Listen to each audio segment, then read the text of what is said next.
I cannot remember the last time I arrived at a lake and didn't consider putting a zig rig out. It's a method that's not only effective during the warmer months, but also throughout the entire year. Carp don't spend most of their time on the bottom of the lake bed with their face head first on the bottom feeding hard. They're often moving around the whole lake at various depths throughout the water column. By using a zig rig, you're able to present a hook bait for at various different depths throughout that water column, not just your traditional bottom 2 inches, which you'd usually find yourself fishing when you're fishing a bottom bait or a pop-up. And in turn, that gives you more opportunity to catch one. Generally, there's 2 main ways to fish with zig rigs, fixed and adjustable, and today I'm going to focus on how to use a fixed zig rig. Now, when it comes to zig fishing, there's a lot of variables you need to consider. So let's first of all look at the lead setup. Now, whenever I'm zig fishing, I'm always fishing a naked setup. And what do I mean by a naked setup? I mean without using tubing and without using a leader. Now, when it comes to bottom bait fishing, the rule of thumb is that you always use a length of tubing longer than your rig. And the reason for this is because the rig isn't able to tangle over the top section of tubing where there's a difference in diameter between your main line and the tubing itself. Now, obviously with zig rigs, you're never going to be able to practically use a 10-foot piece of tubing, for example. So naked is the approach we need to use. As well as fishing it naked, I always make sure I'm using a lead clip. And there's a couple of reasons for this. Now, the first reason is that I'm able to drop the lead if the situation dictates it.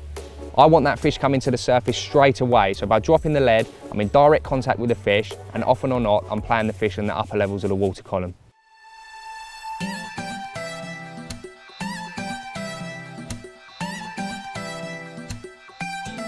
So now I'm going to talk you through exactly how I tie the Hooklink section of my zig rig.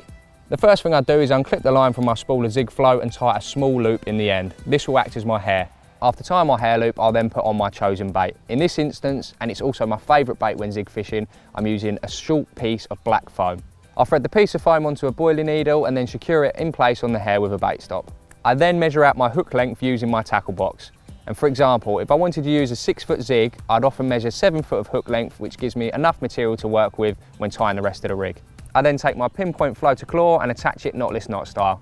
Now, due to the slight inturned eye on the floater claw, the monofilament can be kicked in at an acute angle.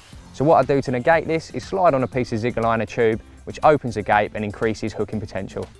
I then slide on a zig link, which is essentially an anti-tangle sleeve specifically designed for zig fishing. It also has an additional benefit in the fact that it pins down an inch or so of your hook length by your lead system. So if a carp was to approach the hook bait from above, it gives you that extra bit of movement so that the hook bait can comfortably move into the fish's mouth. I then use my tackle box to re-measure the length of the zig to the required depth I need it to be. I then set the depth by using a figure of 8 knot to secure it in place. This creates a loop which I'm able to slide onto my quick change swivel, and this is all covered nicely by the zig link. This also means that after a fish, or if I wish to change the depth, I can simply slide the zig link back and remove the hook length. So there you go guys, that's how I tie my zig rig, and I have complete and utter confidence in the method. It's caught me plenty of carp in previous years, and I'm sure it will continue to do so in the future.